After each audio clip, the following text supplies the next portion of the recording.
Europe లో భారతీయులకు free education. మరిన్ని వివరాలకు విదేశ్ కన్సల్ట్ 9676502888. నమస్తే మాధవిరెడ్డి గారు. నమస్తే అండి. మాధవిరెడ్డి గారు, చాలా మంది ఒక రెగ్యులర్ ప్యాసివ్ ఇన్కమ్ కోసం చూసేవాళ్ళు చాలా మంది వాళ్ళ దగ్గర అమౌంట్ తీసుకెళ్లి బ్యాంక్ ఎఫ్డీలో వేస్తుంటారు. సో బ్యాంక్ ఎఫ్డీలో వేస్తే అది మనకి ఇన్ఫ్లేషన్ దగ్గరగా కూడా పెద్దగా ఏమీ రిటర్న్స్ రావు కదా. సో ఒక బ్యాంక్ ఎఫ్డీ కాకుండా వేరే ఇంకా ఇన్వెస్ట్మెంట్ సోర్సెస్ ఏమున్నాయి ఇన్వెస్ట్ చేసుకోవడానికి, నాట్ ఓన్లీ బ్యాంక్ ఎఫ్డీ మాత్రమే కాకుండా? అవునండి. అండ్ ఇప్పుడు ఏంటంటే ఇప్పుడు బ్యాంక్ ఎఫ్డీ ఎక్కువగా ఎందుకు పెడుతూ ఉంటారంటే చాలా కన్వీనియంట్గా, అంటే ఎవ్రీ మంత్ ఏదైతే ఇంట్రెస్ట్ జనరేట్ అవుతుందో అది మీ బ్యాంక్ అకౌంట్లో క్రెడిట్ అయిపోతూ ఉంటుంది. కాకపోతే అందులో ప్రాబ్లం ఏంటంటే మీరు అన్నట్టుగా దాని మీద రిటర్న్స్ ఇన్ఫ్లేషన్ కూడా బీట్ చేయవు. ఇప్పుడు మనకి ఇయర్కి మీరు ఒక్క ఇయర్కి మీరు డిపాజిట్ చేశారంటే మేబీ 4-5% ఇస్తారు. 1 ఇయర్కి మీరు డిపాజిట్ చేస్తే వచ్చే ఒక 1% ఎక్కువ ఇస్తారు. ఇక అది కూడా టీడీఎస్ కట్ అయిపోతుంది. 20% మీకున్న స్లాబ్ రేట్ ప్రకారం వాళ్ళు 20%, 30% మీకు కట్ చేసేస్తే మీకు ఫైనల్గా చాలా తక్కువ అమౌంట్ అనేది మీ బ్యాంక్ అకౌంట్లోకి ఆఫ్టర్ ట్యాక్సెస్ తర్వాత మీకు క్రెడిట్ అవుతుంది. సో దీనికన్నా ఏదైనా బెటర్ ఆప్షన్ ఉంటుందా అనేది చాలా మంది అడుగుతూ ఉంటారండి. So that is option is called dividend yield stocks అనేవి ఒకటి ఉన్నాయండి. సో డివిడెండ్ ఈల్డ్ స్టాక్స్ అంటే ఈ స్టాక్స్ ఏంటంటే చాలా కన్సిస్టెంట్గా ఉంటాయి, పెద్ద రిస్క్ ఏమీ ఉండవు, అందులో లార్జ్ క్యాప్ స్టాక్స్ కూడా ఉంటాయి. సో మీరు భయపడాల్సిన అవసరం లేదు. సో దాంట్లో ఏంటంటే రెగ్యులర్గా డివిడెండ్ ఇస్తూ ఉంటారు. అంటే కొన్ని కంపెనీస్ క్వార్టర్లీ డివిడెండ్ ఇచ్చినవి ఉన్నాయి, యాన్యువల్లీ డివిడెండ్ ఇస్తూ ఉంటాయి, కొన్ని అయితే హాఫ్ ఇయర్లీ డివిడెండ్ ఇచ్చిన కంపెనీస్ ఉంటాయి.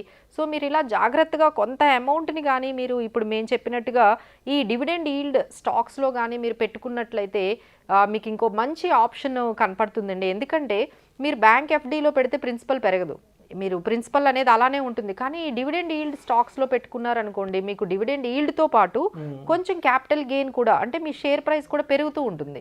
సో 2 రకాలుగా మీకు ఈ డివిడెండ్ ఈల్డ్ స్టాక్స్ అనేవి మనకి ఎవరైతే లాంగ్ టర్మ్గా అలా మనీ పెట్టేసి వదిలేద్దాము, దాని మీద వచ్చిన రెగ్యులర్ ఇన్కమే తీసుకుందాము అనుకునే వాళ్ళకి కొన్ని స్టాక్స్ మనం చెప్తామండి.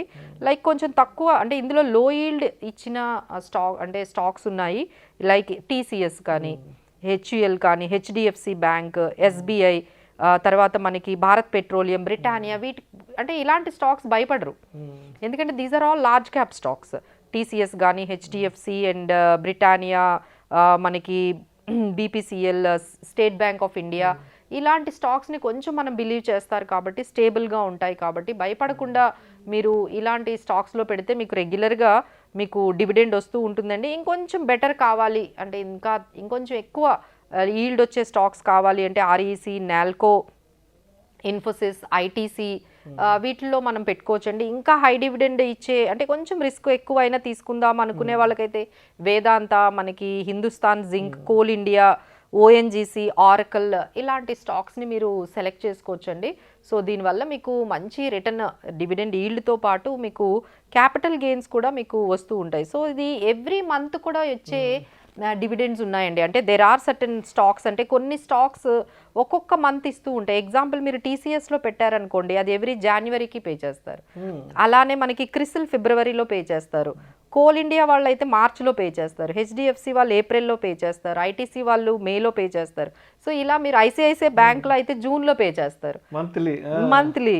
సో మీకు ఏంటంటే ఇవి ఒక 12 స్టాక్స్ మీరు ఇప్పుడు నేను చెప్పి సెలెక్ట్ చేసి పెట్టేసుకున్నారు అనుకోండి, ఎవ్రీ మంత్ ఒక్కొక్క కంపెనీ మీకు డివిడెండ్ ఇస్తూనే ఉంటుంది. సో ఆల్ ఓవర్ ఇయర్ మీకు రెగ్యులర్ ఇన్కమ్ వస్తూనే ఉంటుంది, క్యాపిటల్ గెయిన్స్ అవుతాయి. మీకు ఆగస్ట్లో అయితే ఇండియన్ ఆయిల్ వాళ్ళు ఇస్తారు, హెచ్యుఎల్ వాళ్ళు సెప్టెంబర్లో ఇస్తారు, అలానే మనకి ఎక్సైడ్ వాళ్ళు నవంబర్లో ఇస్తారు.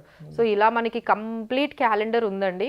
సో ఒక్కొక్క మంత్ ఒక్కొక్క కంపెనీ ఇస్తారు. సో మీరు అలా కూడా ప్లాన్ చేసుకొని మీరు ఇన్వెస్ట్ చేసుకోవచ్చు. So that is the best option అండి. మీకు ఎఫ్డీకి అంటే అందులో పూర్తిగా పెట్టొద్దని చెప్పట్లేదు, కొంత అమౌంట్ మీరు ఎఫ్డీలో పెట్టి అబ్బా ఇంకా ఎప్పుడు ఎఫ్డీ అయినా వాళ్ళు ఏం చేస్తారంటే ఒక బ్యాంక్లో ఎఫ్డీ ఓపెన్ చేస్తారు, మళ్ళీ ఇంకొక బ్యాంక్లో ఇంకొక ఎఫ్డీ, అక్కడ ఒక 4-5 ఎఫ్డీలు, మళ్ళీ ఇంకో బ్యాంక్కి ఇలా చేంజ్ చేస్తూ ఉంటారండి. సో ఒక్కసారి ఈ ఆప్షన్ కూడా చూడండి, it is very good option. మీకు ఏమీ అంత అంటే మేము చెప్పిన ఈ స్టాక్స్ కూడా అంత వాల్టిలిటీ అనేది ఏమీ ఉండదు, మీరు అంత భయపడాల్సింది ఏం లేదు. Like ICICI bank, SBI, HDFC, these are all large cap stocks అండి. సో మీరు ఇందులో పెట్టుకోవచ్చు, యాజ్ వెల్ యాజ్ మీకు రెగ్యులర్ ఇన్కమ్ కూడా వస్తుంది. Thank you so much Madhavi Reddy గారు. థ్యాంక్ యూ అండి. ప్రతి నెల డివిడెండ్ ఇచ్చే స్టాక్స్ ఏమున్నాయో, సో వాటిలో ఏ విధంగా ఇన్వెస్ట్ చేసుకోవాలనే గురించి చాలా చక్కగా తెలియజేస్తే thank you so much madam. Thank you.